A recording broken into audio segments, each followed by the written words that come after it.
যে কারণে শেখ হাসিনাকে চুপ থাকতে বললেন ডক্টর মোহাম্মদ ইউনূস। ছাত্র জনতার গণ আন্দোলনে ক্ষমতাচ্যুত শেখ হাসিনাকে নিয়ে ক্ষোভ প্রকাশ করেছেন বাংলাদেশের অন্তর্বর্তী সরকারের প্রধান উপদেষ্টা ডক্টর মোহাম্মদ ইউনূস। প্রধানমন্ত্রীর পদ থেকে পদত্যাগ করে দেশ ছেড়ে ভারতে যাওয়ার পর সাবেক প্রধানমন্ত্রী ও আওয়ামী লীগের সভাপতি শেখ হাসিনা সে দেশে আশ্রয় লাভের চেষ্টা করছেন। ভারতীয় সংবাদ মাধ্যম পিটিআইকে দেওয়া এক সাক্ষাৎকারে তিনি বলেছেন, শেখ হাসিনাকে বাংলাদেশ আনুষ্ঠানিকভাবে ফেরত যাওয়ার আগ পর্যন্ত যদি ভারত তাকে সেখানে রাখতে চায় তাহলে তাকে চুপ থাকতে হবে। ভারতে বসে শেখ হাসিনার দেওয়া রাজনৈতিক মন্তব্যকে বন্ধুসুলভ নয় বলেও উল্লেখ করেছেন তিনি। গতকাল বৃহস্পতিবার পিটিআই নিউজের ওয়েবসাইটে সাক্ষাৎকারটি প্রকাশ করা হয়।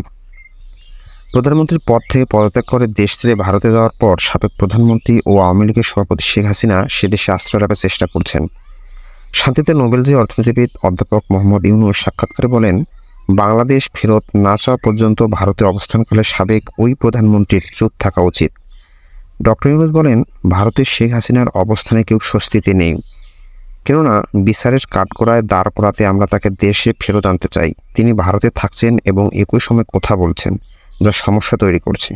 তিনি যদি চুপ থাকতেন তাহলে আমরা ভুলে যেতাম, লোকজনও ভুলে যেতেন, কারণ তিনি নিজের জগতে থাকতেন। কিন্তু ভারতে বসে তিনি কথাবার্তা বলছেন ও নানা নির্দেশনা দিচ্ছেন, কেউ এটা পছন্দ করছে না। সবাই এটি বোঝেন, আমরা দৃঢ়তার সঙ্গে বলছি তার চুপ থাকা উচিত। এটি আমাদের প্রতি অবন্ধুসুলভ আচরণ। তাকে সেখানে আশ্রয় দেওয়া হয়েছে এবং তিনি সেখান থেকে প্রচার চালাচ্ছেন। বিষয়টি এমন নয় যে সেখানে একটি স্বাভাবিক পরিস্থিতিতে গেছেন তিনি।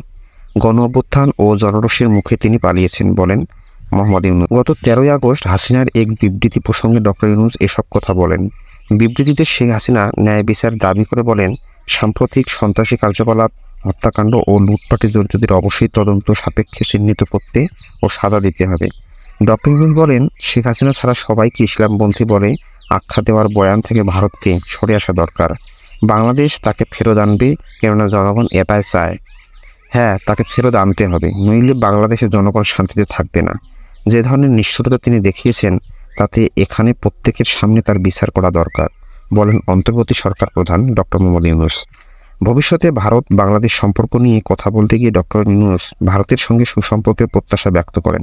সেই সঙ্গে তিনি বলেন, শুধু শেখ হাসিনার নেতৃত্বেই বাংলাদেশে স্থিতিশীলতা নিশ্চিত করে নয়াদিল্লিকে এমন বয়ান অবশ্যই বাদ দিতে হবে। অধ্যাপক ইউনূস বলেন, সামনে এগোতে ভারতের জন্য ওই বয়ান থেকে বেরিয়ে আসা প্রয়োজন। এই বয়ান হলো প্রত্যেকে ইসলামপন্থী। বাংলাদেশ জাতীয়তাবাদী দল বিএনপি ইসলামপন্থী, বাকি সবাই ইসলামপন্থী, আর তারা সবাই এই দেশকে আফগানিস্তানে পরিণত করবেন এবং বাংলাদেশ শুধু শেখ হাসিনার হাতেই নিরাপদ। ভারত এমন বয়ানে বিমোহিত। এই বয়ান থেকে বেরিয়ে আসতে হবে ভারতকে।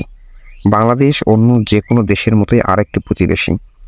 বাংলাদেশের সম্প্রতি সংখ্যালঘু হিন্দু সম্প্রদায়ের উপর হামলার অভিযোগ এবং এই ঘটনায় ভারতের উদ্বেগ প্রকাশ সম্পর্কে ডক্টর ইউনূস বলেন, এটি শুধুই একটি অজুহাত। এই বিষয়ে তিনি বলেন, সংখ্যালঘু সম্প্রদায়ের অবস্থাকে এভাবে ফুলিয়ে ফাঁপিয়ে তুলে ধরার চেষ্টার বিষয়টি একটা অজুহাত।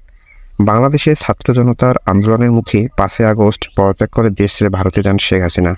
তখন থেকেই তিনি ভারতে অবস্থান করছেন। এদিকে তাকে দেশে ফিরিয়ে আনার আহ্বান জোরদার হচ্ছে।